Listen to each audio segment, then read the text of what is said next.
We've got several different stories to cover from outside the UK. It is time for another episode of the World's Newsround. Let's go.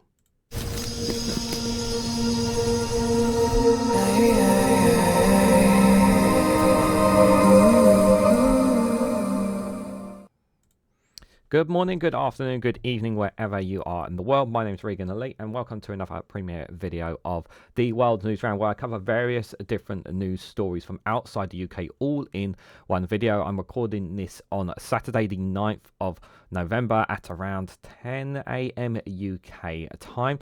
I will be covering 7 different stories, roughly around about those ones here. The first 3 we'll be covering will be with regarding America and Donald Trump. The first one will be about anti-abortion advocates are pressing Trump for more restrictions as abortion pill sales spike. That's from the Associated Press. The next one we're going to be looking at is that the US has charged an Iranian man in a plot to kill Donald Trump, the Department of Justice have said. We'll also look at Trump's claims that Kim Jong Un misses him, but he faces a very different North Korean leader this time around. That is from CNN. We will also look at as well, the UN Security Council sanctioning the 2 generals from Sudan's paramilitary rapid support forces. That's regarding the civil war in Sudan. We will discuss about that as well. Adding on to Sudan will be a small piece from African News that one of the neighboring countries to Sudan is Chad, which is hosting over 680,000 Sudanese refugees there. We'll also talk a bit from Euronews about the Irish Prime Minister announcing a general election at the end of this month. That's going to be a very interesting story to talk about. And finally, we'll cover some various stories regarding the conflict in Ukraine. We'll be looking at some of the numbers of how many of lives lost, plus more there, guys. And we also have 2 funny videos to go along for the show. So let's get started with the first one from the Associated Press. So, anti-abortion advocates are pressing Trump for more restrictions as abortion pill sales spike. So this is obviously with relation to, I think everyone knew there was going to be a spike in this because obviously Donald Trump is very much pro-life. The people around him are very much pro-life. He's very much, he's obviously, their premise is that, any kind of abortion is considered as horrific and abominable, and they're seen as murderers for women to do that. But basically, it's essentially a means of taking away the woman's right to choose what to do with their own body. Essentially, is what this is, and that is what it is down to. It's really that's what it is, and they're using religion as a shield to cover that. It's quite sad that quite a lot of that there was still many white women who still chose to vote for Donald Trump. There was actually some statistics and maps out there where if you actually took all the male voters out of it, Kamala Harris would have won hands down. But there was still quite a significant in some areas, some states, where many women still voted for Trump despite the fact that they knew that they were giving up their own choice of what to do with their own body. But for some, they see it as, but for some women, whether you like it or not, many of them see it as once there is something inside them, they consider that a life-breathing being, and they should protect it no matter what. Even though that the woman who may or may not have wanted that child in the first place must have that child. And now there are obviously certain restrictions, certain levels in certain states. Some states already have quite strong abortion rights in them, especially in the democratic states there. Now there is obviously a fear that the federal government may try to interfere and may try to make life more difficult in certain states for women. So there are many Republican states where many women are, as you can see from this headline, are doing everything and anything they can to basically protect themselves from basically what's going to be a very hard time for women. And there's been some stories, especially in Project 2025, where they're going to be trying to track any kind of women who will try to basically run across the border or state or whatever to try and get abortion into a democratic state, to get abortion pills or treatment for whatever to basically to get rid of the baby. So, and there could be repercussions, criminal repercussions for women who do that, if that potentially down the line, which is very, very scary. It's a very, very scary time for a lot of women. So I generally, obviously, those who are living in blue states will be a lot more, well, of course they will still be concerned, but they will be a lot more safer with the democratic states, that their rights will be much more protected. But for those in the red states, especially those who want to be able to make that choice, they're not going to have that. They're not going to have that choice. It's going to be even harder for them going forward, I'm afraid. So anti-abortion advocates have said there is still work to be done to further restrict access to abortion where Republican Donald Trump returns to the White House next year. They point to the federal guidance that the administration of Democratic President Joe Biden released around emergency abortion, requiring that hospitals provide them for women whose health or life is at risk, and its easing of prescribing restrictions for abortion pills that have allowed women in order to order the medication online with the click of a button. Now the work begins to dismantle the pro-abortion policies of the Biden-Harris administration. Susan B. Authority lists the powerful anti-abortion lobby, said in a statement on Wednesday. President Trump's first-term pro-life accomplishments are the baseline for his second term. The group declined to release details about what specifically they will seek to undo, but abortion right advocates are bracing for further abortion restrictions once Trump takes office. And some women are too, with online abortion pill orders spiking in the days after the election. Yeah, so what a lot of women are going to do, they're going to stock up on anti-abortion pills, especially in the red states, in the hopes of over the next 4 years especially, not just for themselves, but for other women who may come across this issue, so that they don't have to go somewhere to try and get it. They can basically go under the radar of being caught out. Trump says abortion is an issue for the states, not the federal government. Yet during the campaign, he noted that he just appointed justices to the Supreme Court who were in the majority when striking down the nation's right to abortion, and that there are things his administration can do, from picking judges to issue regulations and to further an anti-abortion agenda. So yeah, so this map here might help some people. Obviously, abortion access in the US, abortion restricted at. So there's different colours there. Obviously, all abortions, all stages of pregnancy, 6 to 8 weeks, cardiac detention, 12 to 18 weeks, or 20 weeks or later for abortion. And most states have their 20. Most states you can see they have 20 weeks or later. Some have all stages of pregnancy, and some have 12 to 18 weeks there. Trump is unlikely to require emergency abortions from hospitals. The Trump administration expects to pull back Biden's controversial directive that requires emergency rooms to provide abortions when necessary to stabilize a woman's health or life. So basically, many women could potentially lose their lives as a result of taking away this emergency.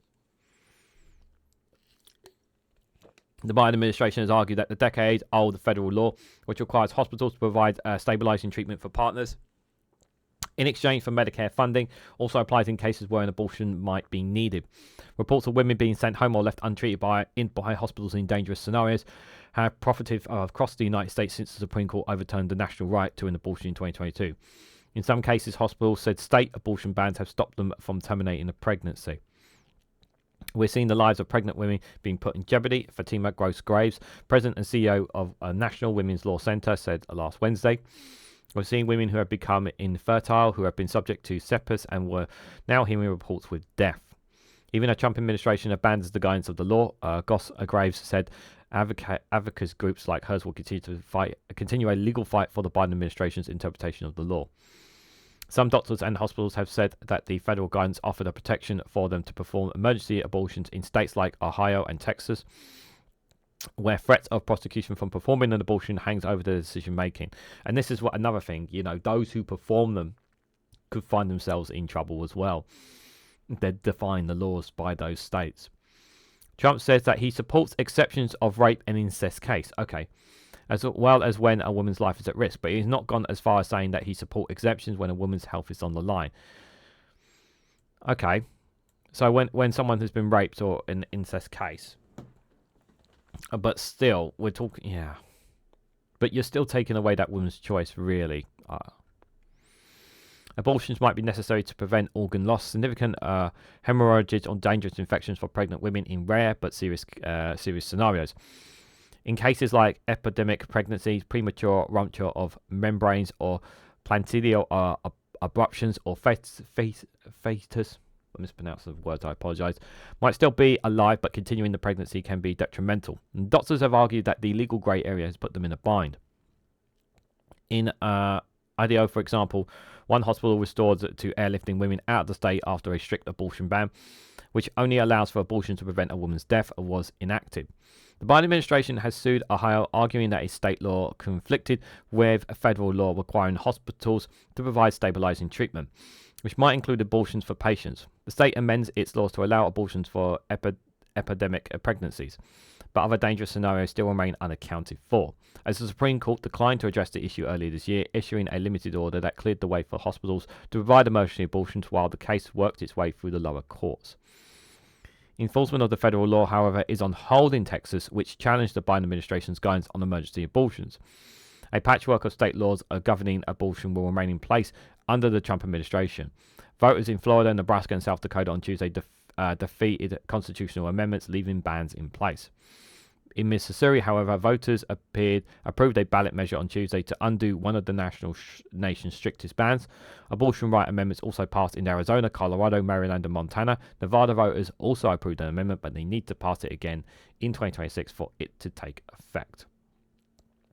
So, no thank you. Most abortion rights measures passed. Voters approved most state ballot initiatives protecting abortion rights, but reject the measure in South Dakota and could not meet a higher approval threshold in Florida. Abortion-related protective measures there. So, light green is approved, orange is rejected, and purple is mixed. So, Montana 57-43, Colorado 62-39, Nevada 63-37, Arizona 62-38. 60-40 in South Dakota, so there was a lot stronger rejection to it. Mixed bag there, and Nebraska 51-49 for a 12-week born, approved 55-45 there. Mississippi 52-48. New York 62-39, so very strong in favour. Maryland 74-26. Florida there, rejection of 43-57, so many in Florida are very more pro-life there. So challenges to abortion pill access will continue under Trump. The ease in which women will be able to get abortion pills could also be up to reconsideration under Trump. And during the COVID-19 pandemic, the Food and Drug Administration made it easier to obtain abortion pills, including Misprene, allowing women to access the medication over telehealth. The agency has approved the drug safety through 10 weeks of pregnancy, saying the adverse effects happen for 32% of patients. Anti-abortion advocates have challenged that, arguing that medications are not safe and at the very least not fit for ease access without in-person supervision by a doctor. Although the Supreme Court preserved access to the drug earlier this year, anti-abortion advocates and conservative states have renewed their challenge in lower courts. Some women are worried. Telehealth company WISP saw an immediate spike in abortion pill orders between Election Day and the following day, with a 600% increase in states like Florida and Texas, where the medication cannot be legally shipped. The company saw nearly a 1,000% increase in orders of the so-called morning after pills, known as emergency contraception. This is how desperate some people are. And they're scared about being able to have that choice, and they're not going to have that choice by the law associated with them in those states. The company fills about tens of thousands of orders monthly for reproductive products, including birth control pills and abortion pills. CEO Montana CPAC told the Associated Press. Right now, women typically take a two-step regimen of Misprene and Misoprostol to complete a medication abortion. CPAC said the company will keep a close eye on Misprene under a Trump administration and is prepared to shift a micropristone only regime should restrictions to Misprene be implemented. I can't say that word, guys. I do apologize. But Trump could be a wild card on the issue, said Mary Zengler, a law professor at the University of California. Davis, who is an exception on reproductive health issues in the final months of the campaign, he backed away from more rigid stance on abortion, and even saying he would not sign a national abortion ban if it came across his desk. Although, as he enjoys firm backing from anti-abortion groups, he's willing to break with allies when he wants.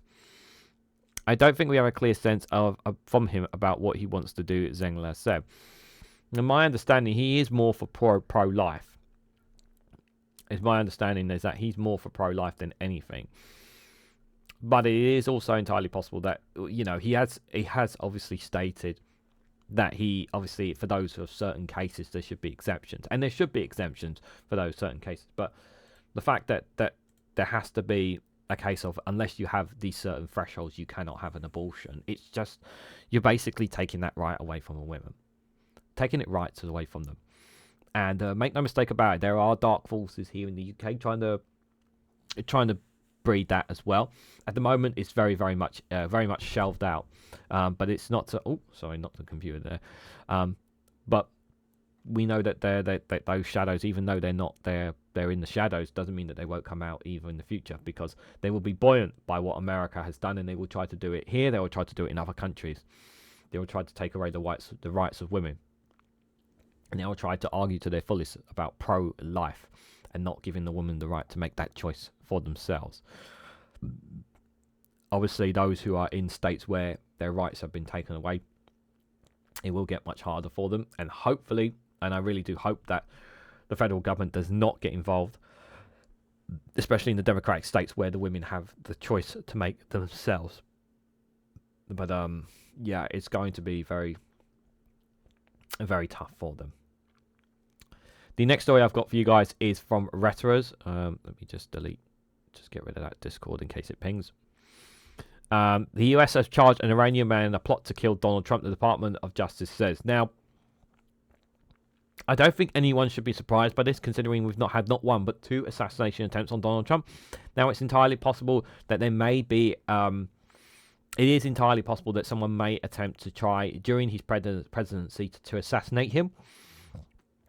If the Secret Service are not on high alert at all times, wherever Donald Trump goes and wherever he does, they need to be even more than ever before, because people will be hell-bent on trying to take him out. They will be more hell-bent than ever to try and take him out. You can argue that these are lone wolves, but there will be people out there who will be so distraught, so devastated by what happened, that they will attempt to try and take this man out.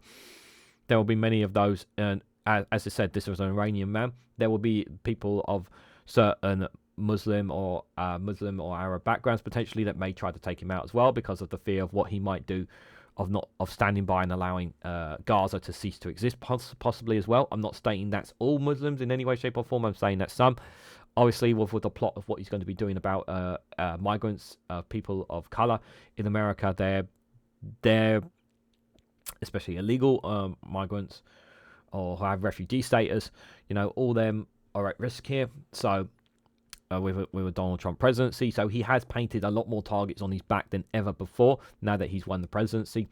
So there is incentive, unfortunately, out there from those who would want to see him assassinated. I, in any ways, shape or form, do not want to see this man assassinated or taken out in any way.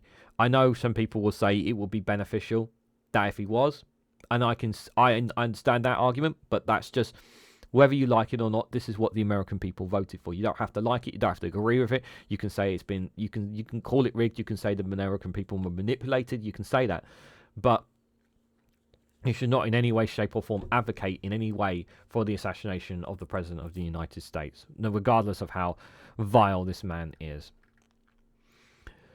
So the United States have charged an Iranian man on Friday in connection with an alleged plot ordered by Iran's elite Revolutionary Guard corps to assassinate the President-elect Donald Trump, the Department of Justice has said. Fareed Shaki informed law enforcement that he was tasked on October 7, 2024 with providing a plan to kill Trump, the department said in a statement. Shari told law enforcement he did not intend to formulate such a plan within the time frame directed by the IRGC. Iranian Foreign Ministry spokesperson Ismail Bashki said in a statement carried out by Iranian media on Saturday that the claim was a repulsive plot by Israel and Iranian opposition outside the country to complicate matters between America and Iran. So Iran are basically saying that this is fabricated to make it look like Iran are trying to take them out. The DOJ described Shakari 51 as a Revolutionary Guard asset residing in Tehran. It said he immigrated to the US as a child and was deported around 2008 following a robbery conviction. Shahidi is at large and believed to be in Iran, the prosecutors say. So the guy was apparently who was attempting it has already fled the country.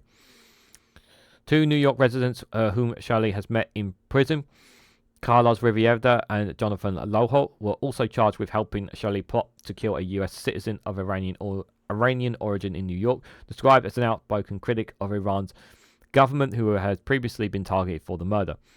Prosecutors did not identify the target, but matched the description of Mashi Alajade, a journalist and activist who has criticized Iran's head covering laws for women. 4 Iranians were charged in 2021 in connection with the plot to kidnap her. And in 2022, a man was arrested with a rifle outside her home. Riviera and Lionheart were ordered detained pending trial. Their lawyers did not immediately respond for comment. And unfortunately, that's all I've got on it at the moment. So there may be more information come out on this charge as time passes on. But I have obviously heard stories about attempted assassinations. But yeah, like I said, guys, I know some people in the comments will say that he should be, but I'm not going to say that. I know some people will. Yeah, it's the Secret Service have got a lot on their plate, and already they're under scrutiny. They've been under scrutiny for a while because of both not one but 2 assassination attempts. One where the shooter had been, one attempt at the shooter had actually been, an actual professional shooter of some sorts. He would have successfully assassinated the president. That's how dangerous it was. So it's going to be an absolute headache for the Secret Service going forward to protect Donald Trump. But they need to, because that is what the American people voted for. I mean, they would have still protected him after, but I mean, obviously regarding whatever trials and cases come against him. But yeah, it's still going to be a difficult challenge for the Secret Service. Another interesting twist, which I've talked about with One Angry Pagan on our live stream on Thursday, is about Trump and North Korea and the relationship between him and Kim Jong Un. This one from CNN. So Trump claims that Kim Jong Un misses him, but he faces a very different North Korea this time around. Yeah, I don't see this as I just don't know whether or not are they going to meet again. I guess is the first question. It's possible. It's not outside the realms of possibility. It's certainly not outside the realms of possibility that the United States and North Korea could potentially meet again on neutral ground. If they've done it before, they can definitely do it again. Whether or not whether it will actually come to anything, I doubt it. It will just, but Trump is someone that will. He's an admirer of dictators, and he's an admirer of Vladimir Putin and of Kim Jong Un. So it's entirely possible that he may coerce more with them. So, but according to this, obviously Kim Jong Un's not the same man as he was once then.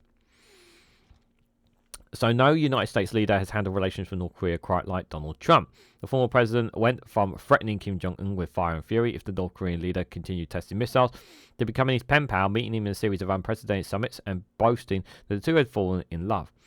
Now that unlikely friendship will be put to the test. The former president is set to return to the White House at a moment of acute alarming among the US and its allies about Kim and the threat posed by his regime. Pyongyang is believed to have sent thousands of troops and tons of munitions to Russia as Moscow wages war on Ukraine, in what Western leaders see as a major escalation. Days before Trump won the US presidential election, it lobbied another threat, testing an intercontinental ballistic missile with the range to strike anywhere in the United States. On the campaign trail, Trump said Kim misses him and implied the country would not be acting up when he returns to office. But the second Trump administration will face an emboldened and arguably more dangerous North Korean leader. Kim and potentially his arsenal are now bolstered by bungling ties with Moscow, and he has hardened his stance towards the US and his allies South Korea after the failed diplomacy of the last Trump era. That makes reaching an agreement between the two to rein in North Korea weapons programs all the more challenging, and raises questions on whether Trump, known for his impulsive foreign policy, might seek to shift the goalpost on what the US wants to see from North Korea, experts say. I do think he will try to have dialogue with the leader. I think I do think he will try to have dialogue. But but considering what North Korea has been doing the last several years now, he's been pissing off I'm looking at not Philippines. He's been consistently, the tension has been ramping up so much between the North and South Korea, even more over the last several years, more than there have been. North Korea is now sending troops to Ukraine to fight on Russia's behalf. We've had Vladimir Putin literally coming to North Korea to visit Kim Jong to visit him, and also the North Korean leader coming out into Russia to meet Vladimir Putin. So the relationship there is super strong, and I think before, in the past it was okay, but it's not the same as it was before. It's definitely not the same as it was before. I honestly do think he will try dialogue, but I don't know if they'll meet. I do think Trump will try to set up on a meeting on neutral ground. A series of 2018-29 meetings between Trump and Kim in Singapore, Hanoi, and the demilitarized zone between North and South Korea created unprecedented optics for both leaders. Then the president and the world's democratic superpower was pictured smiling and posing for photos, alongside a typically isolated autocrat known for its ruthless rule over its people and drive to build sanctions defying weapons as a means to preserving his regime. For Trump, the meetings were a bid to accomplish what US have repeatedly sought to do in other ways, to curb Pyongyang's rogue nuclear program. For Kim, they were both a chance to get relief from heavy international sanctions and a rare opportunity to be granted such prestige on the world stage. But talks ended without any breakthrough, with an abrupt ending to a 2019 summit in Hanoi, amounting to what experts say was a huge loss of face to Kim. Though the leaders met once more that year, Pyongyang has since refused to re-engage with the US, experts say, and restarted weapons testing that has appeared to pause alongside that dialogue. Now, as yet to initiate a nuclear test since 2017, Kim has recently vowed to increase the country's number of nuclear weapons exponentially. The circumstances in which we must deal with North Korea have changed fundamentally compared to 5 years ago, said Rachel Min-Young Lee, a senior fellow at the Stigman's Center think tank in Washington. She points to the higher price tag on North Korea's nuclear and missile programs due to further advancements since Hanoi, as well as North Korea's foreign policy retaliations after the collapse of that summit. It set off a fundamental skepticism within the North Korean leadership circle about the strategic value of the United States. Kim over the past years raised international concerns by breaking with decades of policy towards South Korea, classifying it as a permanent enemy, and called on his army to accelerate war preparations in response to confrontation moves by the US, actions that came as the Biden administration strengthened ties and increased military drills with South Korea and Japan. And then there are the deepening ties of Russia. The North Korea leader has met with his closest comrade, Russian President Vladimir Putin, twice since last September, and linked a major defensive pact in June. Western officials have also warned of what they see as an emerging anti-West axis of China, North Korea, Iran, and Russia, a trope that, whether articulated or not, is likely to be welcomed by Kim as he seeks to reduce isolation and gain international clout. From Kim's point of view, he is more to gain economically, militarily, and diplomacy by aligning North Korea with China and Russia, then re-engaging with the United States when the returns are so uncertain, said Lee. All that raises the stakes of how Trump would engage Kim, and calls into question whether the autocrat would be willing to sit down again, with Trump looking to rekindle the bromance. Speaking to CNN during a World Knowledge Forum talk in Seoul in September ahead of the election, former Trump National Security Advisor Robert O'Brien said Trump would resume talks with North Korea if he returned to office. But it was unclear how Kim would respond to the new talks if he were to get back to the pledge of denuclearization, O'Brien said, referring to past pledges that never came to fruition. For the US, asking for anything less than denuclearization would be a hard position to take, he added. In response to Trump's comments that Kim misses him, North Korea state media over the summer said that they do not care who takes office in the US. The official position from Pyongyang appears to be that, regardless of what happens in the US, Kim's nuclear program policy will continue. Still, Kim's fundamental goals, reconciliation by the United States as a de facto nuclear power and sanctions relief for economic development, are seen by many observers to remain. That means the North Korean leader may look for benefit in Trump's return. Despite the Pyongyang leader seeing the US as untrustworthy, Trump's re-election is likely to encourage Kim Jong Un considerably, at the very least, to allow him to reassert his personal friendship with Trump and communicate with him, said Il Chang-ling, director of the North Korean Research Center at the Korean University Institute for Far Eastern Studies in Seoul. Kim is likely to capitalize on the fact that a stronger North Korea-Russia alliance would be beneficial to his bargaining power in the United States, he said. Whether Trump is interested in deal-making, what kind of deal, is another question. And some observers have raised concerns that he may seek to water down US demands in favor of getting a COVID deal, or else could ramp up tensions again. Trump can be unpredictable, and his style during his first time is not entirely accurate indicator of future behavior. We have to see if Trump 2.0 still wants to cap and eventually roll back North Korea's nuclear weapon programs, said Daewon Kim, a Seoul-based adjunct senior fellow at the Center for a New American Security. The worst scenario is if Kim converts Trump 2.0 to scrap denuclearization and even be okay with North Korea advancing its nuclear weapons capabilities indefinitely, she said. It will be interesting. But hardening geopolitical fault lines since the last time in office have also fundamentally changed the groups upon which any US-North Korean engagement could be laid. Putin's war in Ukraine has driven Russia closer not only to North Korea but also to China, the US main geopolitical rival. Even as Trump has expressed admiration for Putin and a skeptical view of the US alliances such as those with NATO, Japan and South Korea, there are likely to be limits of how far he can reshape those relations if he seeks to counter Beijing. Trump will also be dealing with a very different South Korea, where a conservative Young Suk-yeol government has emerged as a stronger US partnership in ramping up deterrence against North Korea. And he's unlikely to encourage Trump to meet with Kim without a clear path to Pyongyang denuclearization. The likelihood of the US abandoning South Korea is low, not least given the gravity of the threat from North Korea and Russia, of course China, said Adol Hule, a lecturer in politics at the University in Oxford in the UK who focuses on the Korean Peninsula. And even if the leader-to-leader dialogue may catalyse a very short-term reduction in tensions, it is believed that Pyongyang will make significant concessions on the treasure sword of its nuclear program, he said. Yeah, they've really ramped up the nuclear program, and that is one thing they have definitely done for sure. That's a picture from the US carrier sales with North Korean and Japanese destroyers off the southern coast of the Korean Peninsula during the 2024 joint drill there. Will we ever see this again, guys? I'm not sure.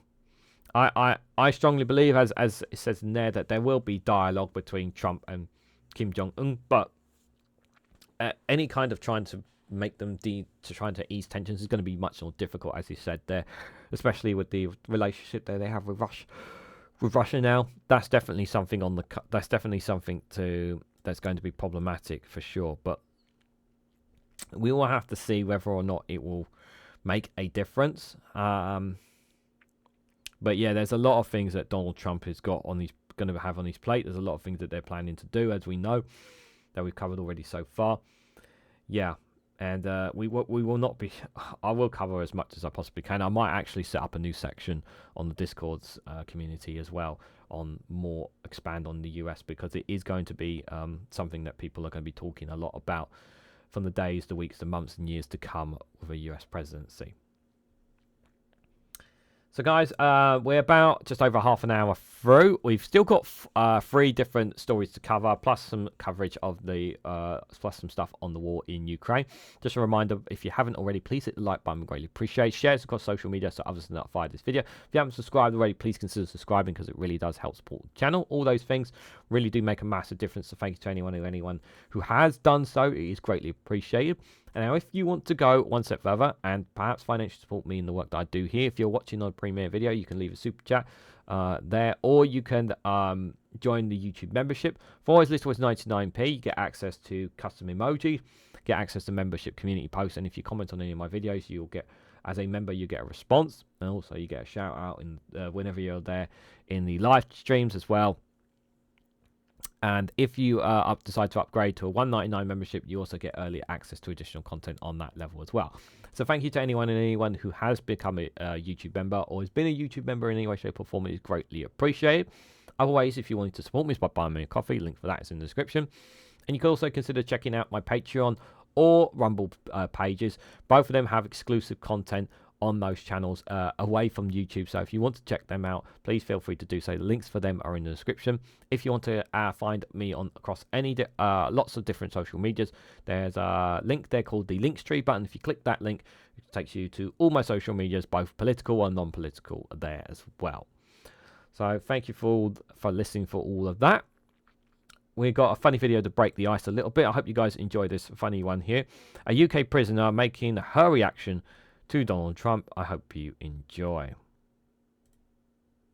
It's me, Sid, ex-prisonee, got let out of prison a couple of weeks ago with a couple of thousand of us. Thanks, Keir Starmer, legend. But I thought I'd give you an update on how things are going for me. Not good. Much prefer life inside prison than I do outside, if I'm honest. They say in prison you can fall in with the wrong crowd, you can get abused, but if I'm honest with you, it's much, much more unsafe outside than it ever has been before, especially now we've got Donald Trump roaming the streets. I mean, I thought that I'd done some proper dodgy shit in my time, like some proper bad stuff, right? But that man has done far, far worse, and now he's president, right? And he's giving us ex-convicts a bad name. Now, between you and I, I've been speaking to some people on the inside, and they're saying that people are being inspired to make comebacks that really shouldn't. And I'm wondering how far that's going to go. I mean, it won't be long before we got a bit of Gary Glitter making a comeback, Ted Bundy, Noel Edmonds. Not that Noel Edmonds has actually committed any crimes, just crimes against fashion, but, you know, the world's gone mad. It really is. I'm really sorry. I don't know why it keeps stopping like that, because the video is loading there, so I'm not sure what the issue is. I do apologise. Hopefully you can still hear it. And now us ex-convicts have got two choices. We can either be inspired by Trump and then commit as many crimes as we want and not have any repercussions, right? Or we can go the other way. Now, I don't want to conform to the narrative, right? I don't want to be a bad man anymore, right? I want to reform, but at the same time, I do want to get back into prison because I want to get away from the nutters in power. So me and my good friend, Murdery Joe, absolute legend, really misunderstood. He really is. I love him to pieces, I do. Not like that, not like that, no, oh my God. No, he is single though. Actually, I should probably give him a call. But anyway, we decided that we're going to commit some soft crimes to get ourselves back in the nick. So I've been doing a bit of stalking. So basically following women home at the end of the night. Don't worry, I haven't been like attacking them or touching them or anything. I've just been from a distance just watching them and freaking them out. But to be honest with you, it backfired on me massively because I saved a woman the other night. A man jumped out on her and attacked her. So now I'm known as the soft stalker. So I've got myself a job, just not ideal. What else? Oh yeah, I've turned down drugs, everyone. I know that's a proper changed man. I really am. What I decided to do as a soft crime though was to look after the drugs, nurture them, make them a nice home, keep them nice and fresh so that they're ready to be sold on. So I thought I'd send a picture to my probation officer, Shaz, so that she could put me in the nick, right? But what I didn't realise what I did was I took a picture of the drugs next to a bit of post with my mum's name and her address on it. So now my mum, unfortunately, is in the slammer, right? And I, weirdly, have been highly commended because I've taken down a whole drug ring and my mum was a drug lord. But obviously there's not enough room inside the prison, so my mum has now been let out. So now I'm fearing for my life because there's nothing more scary than a menopausal woman on heat after her own son. That's right, I mean, bloody women. Well, not anymore. Oh dear, sorry. Jokes about the menopause are never funny. Period. Anyway, so now I'm on the run. I'm going to try and get myself back in the nick. I'll keep you updated. I'm going to go get my nails done and speak to Murdery Joe. But anyway, keep safe, guys. Keep safe. All right, bye. Sorry about the stutters. I don't know where that's coming from because the video is loading proper fine, so I'm not sure what that is. But if you want to watch it again, you're more than welcome to do so. Nerdy Skinner comedy on YouTube, guys. She does absolutely great stuff. She's done great impersonations of Liz Truss as well, but she's been playing this UK prisoner thing, and it's really, really funny. And I hope you got a good laugh out of that. Yeah, I'm not sure what's going on with the video. I hope I don't have that with the other video I have later on. I really hope not. That would be really bad if we have it later on as well. So let's move on to the next story, away from Donald Trump, because I know some people are eager to get away from that. And let's talk a bit about Sudan, guys. So this is from Al Jazeera. The UN Security Council is sanctioning 2 generals from Sudan's paramilitary rapid support forces, that's RSF. The paramilitary group head of operations and West Darfur commander have been slapped with travel bans and asset freezes. There needs to be more needs to be done in Sudan. I've talked about this before. Now, whether or not a new Trump administration is going to do anything that will change anything in the civil war in Sudan, I don't know. I would like to think that they will apply pressure to try and stop this conflict, especially the repercussions of immigrants that migrate into Europe and try to migrate into Europe, upper parts of Africa, or even cross over to America, because it is possible for them to do so as well. But the UN obviously slapping these sanctions. Is it really going to make much of a difference as of right now in terms of this conflict in the country? I don't think it will in any way, shape or form. it does feel like a bit of tough talk from the UN, but no real action for it as well. But yeah, so many people have already fled the country. Many people have lost their lives inside the African nation.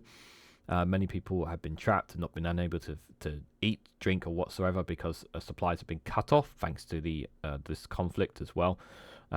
It's been going on for well over a year now, and there's been a relentless amount of suffering at the hands of Sudanese people over this civil war, I'm afraid. So, a United Nations Security Council committee has sanctioned 2 generals from Sudan's paramilitary Rapid Support Forces (RFF) for destabilizing the country through violence and human rights abuses. These are the first UN sanctions in the current war in Sudan, which erupted in April the 15th, 2023, as a result of a power struggle between the RSF led by Mohamed Abdel Hemdi Diallo and Sudan's Armed Forces (SAF) chief Abdel Fattah al-Burhan. The UNSC Sudan's Sanctions Committee on Friday agreed to a United States proposal made at the end of August to impose an international travel ban and asset freeze on the RSF head of operations Osman Mohamed Ahmed Mohamed and West Darfur commander Abdel Ramdel Jumbaka. If I mispronounce names, I do apologise again. Diplomats said the move was delayed by Russia because it wanted more time to study the proposals, according to Reuters news agency. The committee operates by consensus. In May, U.S. Treasury Department imposed sanctions on Mohammed and the group's Central Darfur commander Ali Yoba Gabri. The UN... Sorry, 1 second. I need to get rid of something. Sorry. The UN Secretary General Antonio Guterres last week condemned reported attacks on civilians by the RSF, as Britain said it would push for a UNSC resolution on the conflict. The famine and displacement, the conflict has displaced more than 10 million people, including 2.4 who have fled to other countries, creating one of the worst global humanitarian crises, according to UN data. This is one of the worst global humanitarian crises, right? And what you hear more on the telly, what you hear more in the news is about what's happening, the humanitarian crisis in the Middle East. They don't talk about Sudan because it's an African nation. That's the problem. Nearly 25 million people, half of Sudan's population, need aid as famine has taken hold in displacement camps. At least 20,000 people have been killed in the war, and multiple UN agencies have raised the alarm over the risk of countless additional deaths, with the health system in freefall and cholera cases surging. The UNSC has created targets in Sudan's sanctions regime in 2005 in a bid to help a conflict in Darfur. And before Friday, 3 people were on the list added in 2006. The country also imposed an arms embargo in Darfur in 2004. The UN estimated 300,000 people were killed in Darfur in the early 2000s when the government linked Janjaweed militias, who were the origins of the RSF, helped the army crush a rebellion in the mainly non-Arab groups. Former Sudanese leaders are wanted by the International Criminal Court in The Hague for genocide and crimes against humanity. And rightfully so, but unfortunately, as of right now, nothing is going to change at the moment. It's good that they're highlighting this and saying these people are wanted for their crimes, but are we going to see justice? It's highly unlikely. I would like to think there would be justice, but I'm not going to hold my breath on that, because as of right now, there doesn't seem to be anything being done to quell the destruction that is taking place inside that country, guys. And with the destruction that's taking place inside that country, obviously leads to many people fleeing for refugee status in other places. From African News, Chad is hosting over 680,000 Sudanese refugees, to emphasize how bad this is. And that's just Chad. That's not counting those who have fled Egypt, all the way up north to Egypt, and those who have tried to take the perilous route from Egypt into Europe as well. So over 680,000 Sudanese refugees have found safety in Chad, forced to flee the raging war back home. And in the last month alone, 60,000 new refugees arrived, the UN High Commissioner for Refugees said this week. The vast majority of new arrivals are women and children, and many reaching the border after walking long distance before entering into the neighbourhood Chad. We had nothing to eat at home. Part of my house was also burnt down before we left. 7 people were killed in front of our house. Nights have always been terrifying for us. There's been so many people who have been killed. I lost all my precious possessions initially. We didn't live in El Genevia. We were a few kilometers from El Genevia, where we just kept cattle, goats and poultry. We had lost everything. However, suffering doesn't end in Chad. Refugees arriving in the country with limited resources. Chad is facing the greatest refugee influx in its history, according to the United Nations.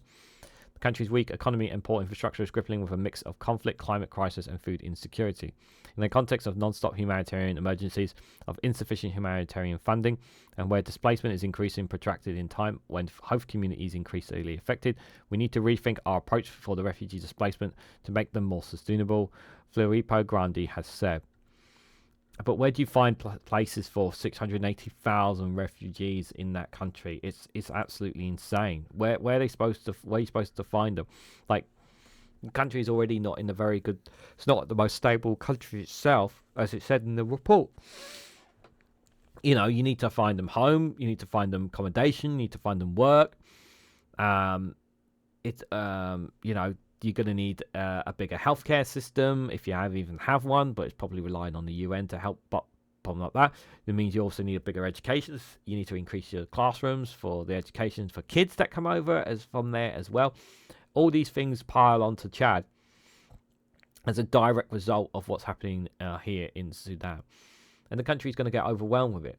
And then there also may be the built up of hostility of all these people coming in. It may only be this influx, while obviously them and people believe in helping others, there is going to be that feeling of feeling quite overwhelmed with it all as well. So it's going to be a very difficult challenge for them going forward. And I really do hope that they, those who are remaining in Chad, are given the support and everything that the help they need, because right now Sudan, as we've said, is not in a very good place. But hopefully, with the help of the UN and other organisations, they can help cope with the situation for the time being, is what I hope.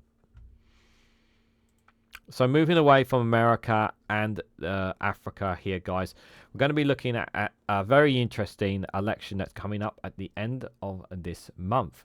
So the Irish Prime Minister announces a general election at the end of November. Let's read a bit more into it before I give my thoughts. So Taoiseach Simon Harris said the time is now right to ask the Irish people to give a new mandate, as he confirmed that a general election would be held in Ireland on Friday, 29th of November. Ireland's Prime Minister or Taoiseach Simon Harris triggered the start of the 2024 general election after he confirmed on Friday that he requested a dissolvement of the current Irish Parliament, or the Dáil. In a short address in Dublin, Harris thanked his colleagues in the centre-right Fine Gael party, as well as his coalition partners Fianna Fáil and the Greens, but acknowledged that they do not agree on every issue. Wishing all candidates good luck, he called for a safe and respectful campaign and urged all Irish citizens to vote on the 29th of November. Use your voice, that's how this country works, and we will listen. It's how we act on your behalf, he said. Ireland's president must now approve Harris's request to dissolve the Dáil, though this is only a formality. The country has been through election footing for weeks, with local media reporting rumours of a planned general election announced since October. Harris, 32nd, took over as head of Ireland's three-party coalition in April, a month after his long-standing predecessor Leo Varadkar's surprise resignation. He's previously served as Higher Education Minister in Valkyrie's government and was the only candidate to replace him as the head of Fine Gael.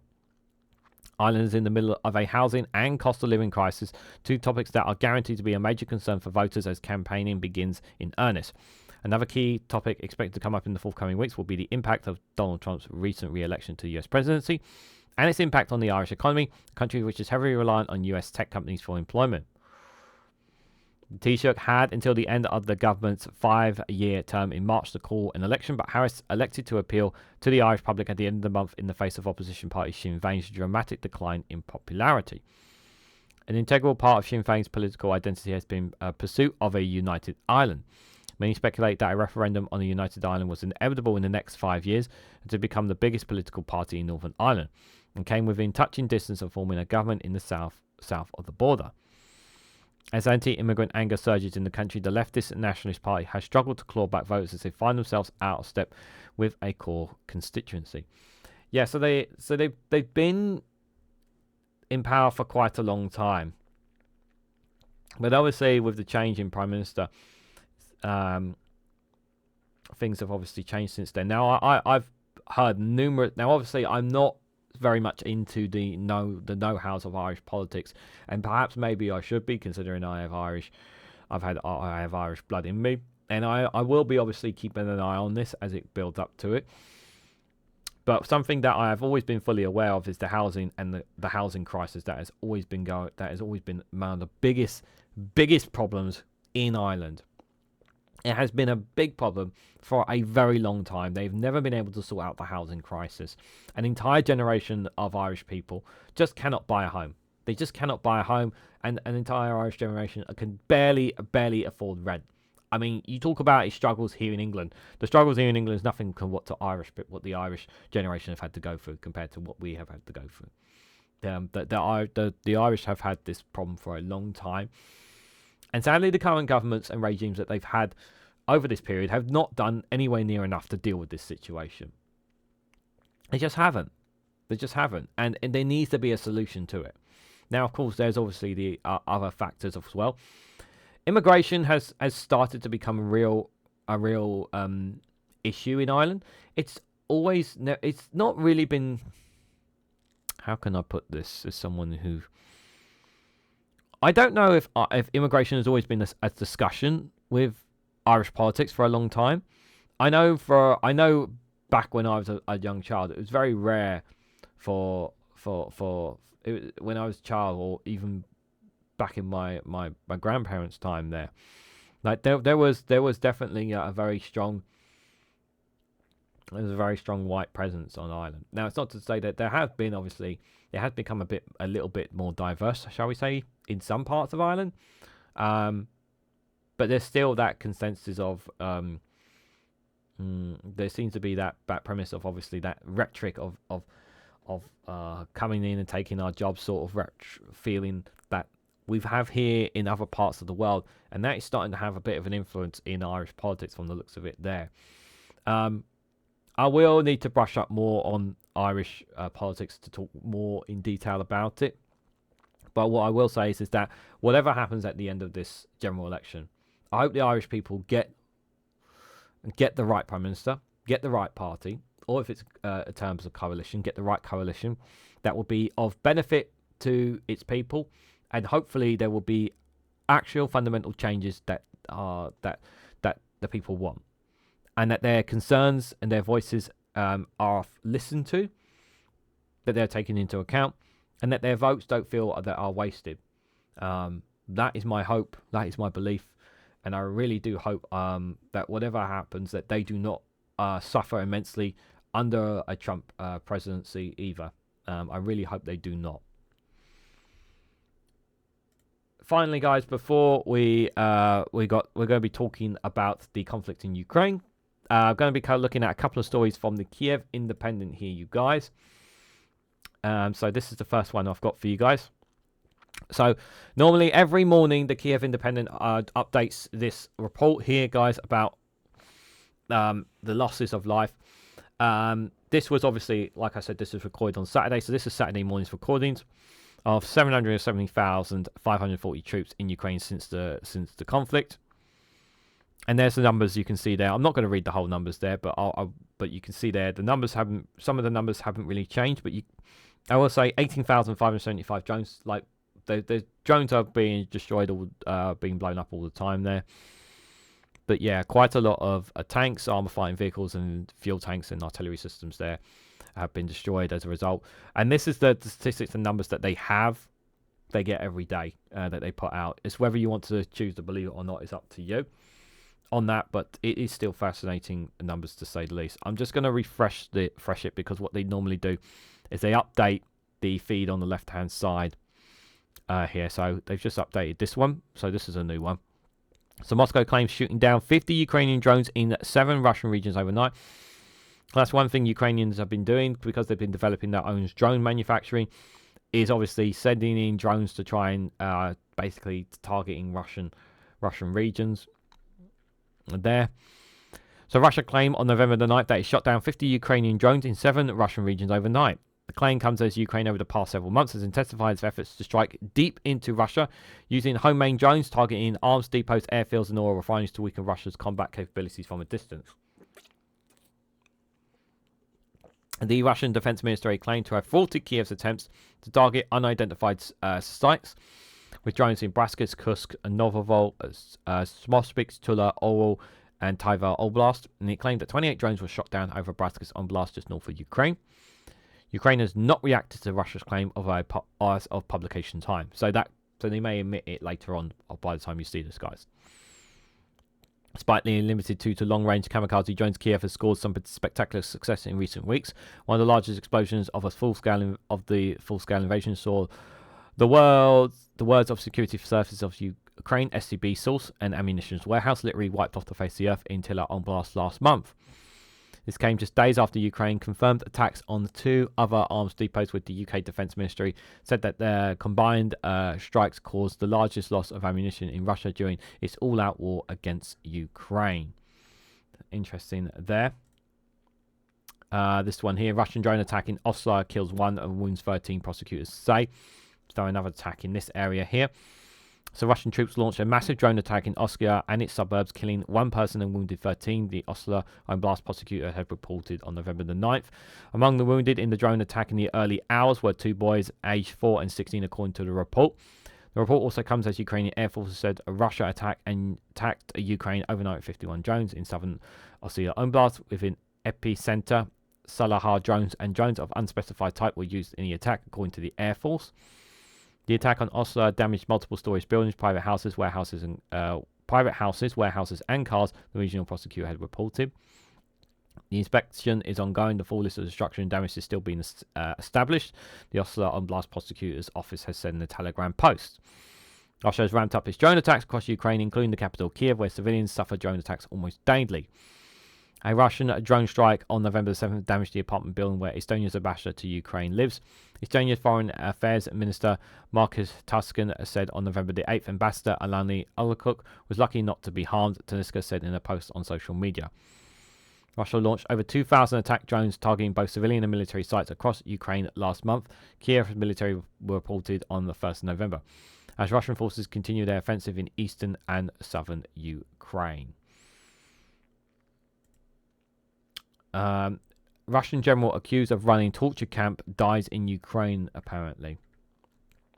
So Russian General Pavlo Klemenko, who commanded troops in the occupied Donetsk Oblast and allegedly ran camps of torturing his own soldiers, died in Ukraine on November the 7th, according to his sisters. Just the torturing of his own soldiers. Anton Greskisko, a former advisor to Ukraine's interior minister, said that Klemenko was killed by a drone strike while riding his motorbike near the front city of Kamaviska, but the circumstances of his death have not been independently confirmed. Pro-Russian Russian bloggers first reported the death of Klemenko, 47. His sister confirmed his death in the comments to these posts. And the Russian investigative outlet Imported Stories verified that the accounts in fact belonged to Klemenko's siblings. He led the Russia's 5th Donetsk Mobilized Rifle Brigade. Members of his brigade were accused of torturing pro-Kremlin US blogger Russian Bentley to death in April 2024. Bentley, a pro-Russian sympathizer who fought against Ukraine during the 2014 invasion of Donbass, was reportedly abducted and tortured by Russian soldiers after being mistaken for an American spy. According to the Russian news agency Ashra, Klemenko also set up torture camps in its occupied Donetsk for Russian soldiers. Klemenko reportedly forced soldiers to hand over their salaries in exchange for moving them from the front line. Wow. He also allegedly used torture to coerce injured soldiers to join assault groups. Wow, that's horrible. He is the 8th Russian general killed in the war against Ukraine, whose death has been independently confirmed by journalists and researchers. Well, good riddance to him, I have to say. That's absolutely horrible, that kind of stuff, that he's been treating them like that. That is really, really horrible. Story here from links from The Guardian. Frustration grows over in Ukraine over delayed UK missile supplies, apparently. So the relationship between the UK and Ukraine has worsened since the Labour Party took power in July, according to Ukrainian officials. The Guardian have reported yesterday. Kiev expressed frustration over Prime Minister Keir Starmer's reluctance to supply additional long-range Shadow Storm missiles, one senior official stating there is no point in this coming as a tourist unless Starmer commits to more military support. Storm Shadow missiles come up to a range of 250 kilometers, that's 150 miles, that have been used to hit Russian military targets in Crimea, a sovereign Ukrainian territory legally annexed by Russia. Ukrainian officials also noted that Starmer has postponed several planned visits, which added to their disappointment. Some Ukrainian leaders are worried about potential changes in US support following Donald Trump's recent election victory as Russian troops advance in eastern Ukraine and the Kremlin intensifies missile bombardments.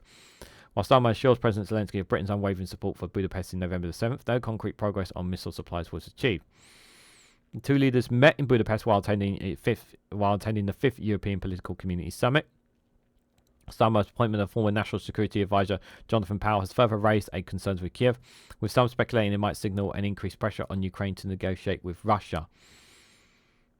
We'll have to wait and see whether that's going to be... we'll have to wait and see on that one. A Russian court has sentenced 2 soldiers to life in prison for killing an entire Ukrainian family. That's very interesting.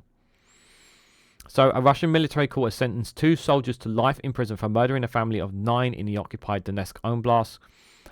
The state-controlled news outlet Komsomolets have reported. The Donetsk Oblast prosecutor's office on October the 3rd that Russian forces in occupied Volodymyr entered a home and murdered 9 civilians, including 2 children aged 5 and 9. The victims were identified as the Khabarovsk family, who were reportedly celebrating a birthday.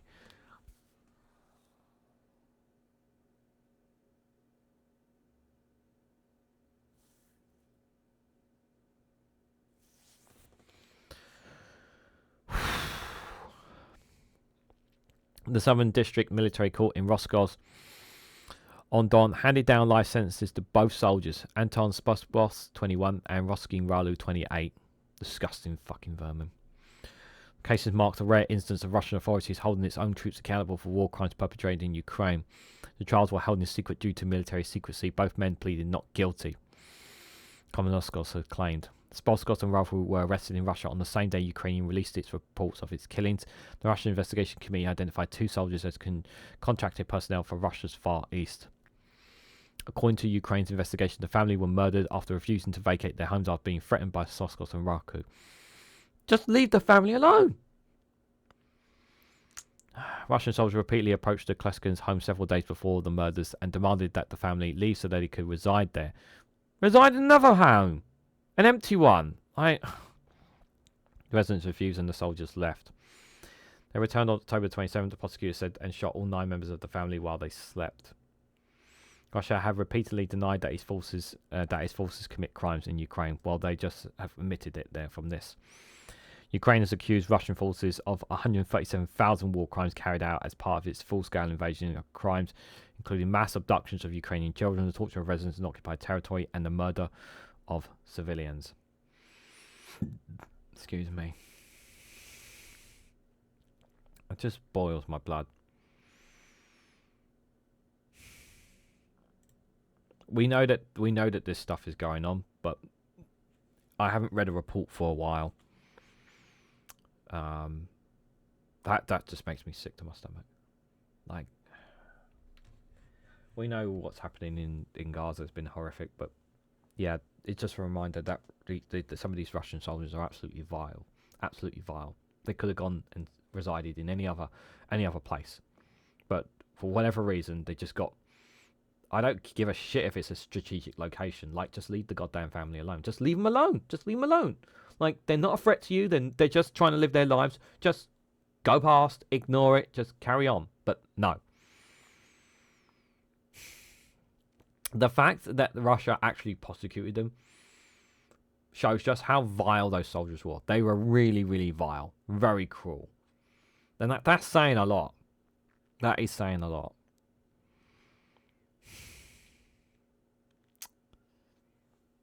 Yeah, that's not the story I wanted to end on, the conflict in Ukraine, but there it is, you guys, I'm afraid.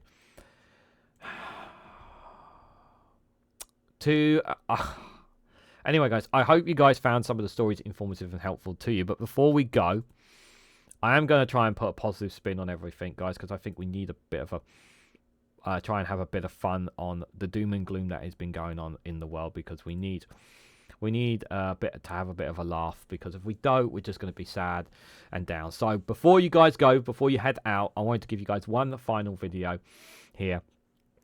So I hope, yeah, it does turn your frown upside down after listening to that report. This is from Matt Green, guys. Some of you may have heard this already, on why did Donald Trump win. Hope you guys get a laugh out of this. As the world continues to digest the indigestible news of Donald Trump's victory, everybody is asking, how did it happen? Our WTF, OMG and FFS correspondent Jonathan Goodenough has more. Yes, that's right, pundits and commentators may disagree about a lot, but they all agree on one thing, that whatever they care about was the deciding factor, right? Yes, experts agree that it was definitely Gaza, or definitely immigration, or definitely inflation, or definitely Ukraine, or definitely Joe Rogan, or definitely Elon Musk, or definitely woke, or definitely trans rights, depending on which one of those issues they were banging on about before. Is that everything? No, there are others who think that the voters just didn't like Joe Biden's age, or Kamala Harris's gender, or just really wanted to annoy Rory Stewart. It's a strong choice. How are Democrats reacting? Like a man who's walked in on his wife having sex with a dog for a second time. A mixture of shock, horror and disbelief, and also a creeping suspicion that there must be something really wrong with them for this to have happened again. And Kamala Harris has conceded. Yes, she gave a heartfelt speech about not giving up hope, continuing to fight, and promising her supporters that in the end, things will be okay. And will they? Probably not. So what does this tell us about the American electorate? Well, I think it means that a majority of them were willing to vote for Trump because they think he offers them a better life than they currently have. And will that happen? Probably not. It almost seems as though Donald Trump is unstoppable, that by refusing to admit defeat or any error or ever apologizing for anything, he somehow hacked the democratic system. That's true. He's revealed a basic truth that if you keep saying that you're amazing and never reveal any self-doubt, eventually enough people will agree with you. But I don't think it's true to say that he couldn't have been stopped. Really? Who could have stopped him? Well, there are many people over the years, particularly in the Republican Party, of course, but one name sticks out. Mitch McConnell. Remind me? The leader of the Republicans in the Senate who refused to impeach Trump after January the 6th.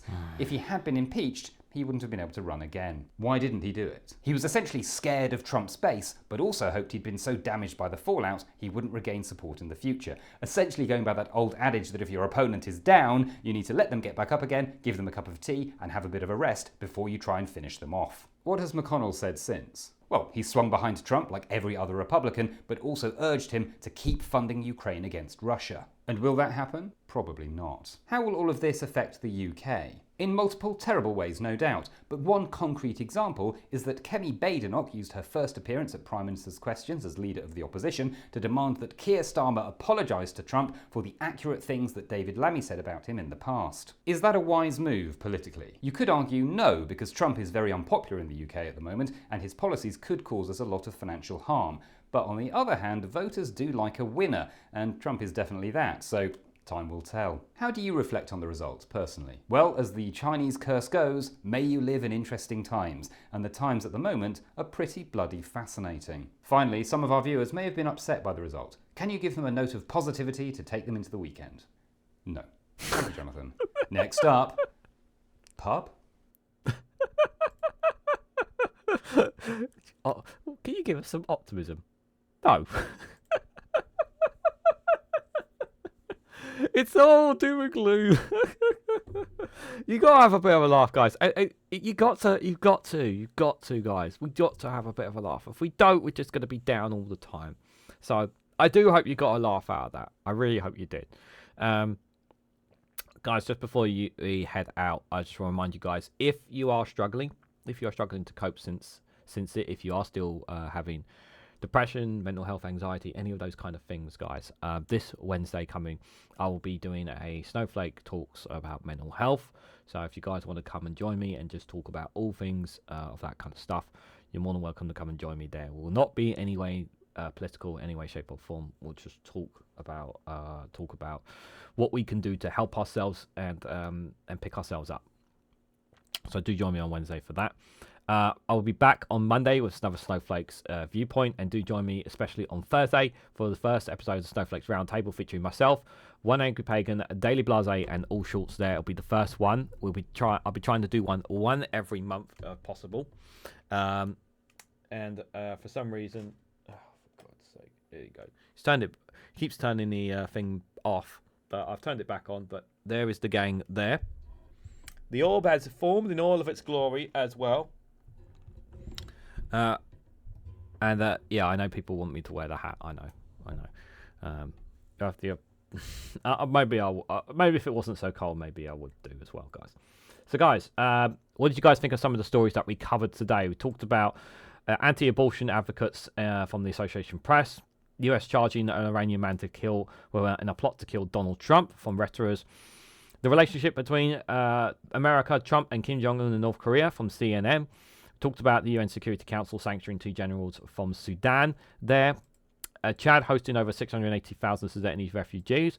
What we think about the Taoiseach announcing the general election at the end of this month in Far Island, and some of the things that are happening in the conflict in Ukraine. Let me know your thoughts and more on all these stories down in the comment section below. But just before you go, if you haven't already, please hit the like button, be greatly appreciated. Share this across social media so others are notified of this video. If you haven't subscribed already, please consider subscribing because it really does help support the channel. If you want to go one step further and financially support me and the work that I do here, you could do so by becoming a YouTube member for as little as 99p. Or you can join me on Rumble or Patreon for exclusive content on those platforms. So thank you all so much for watching, and I hope to catch you all very, very soon.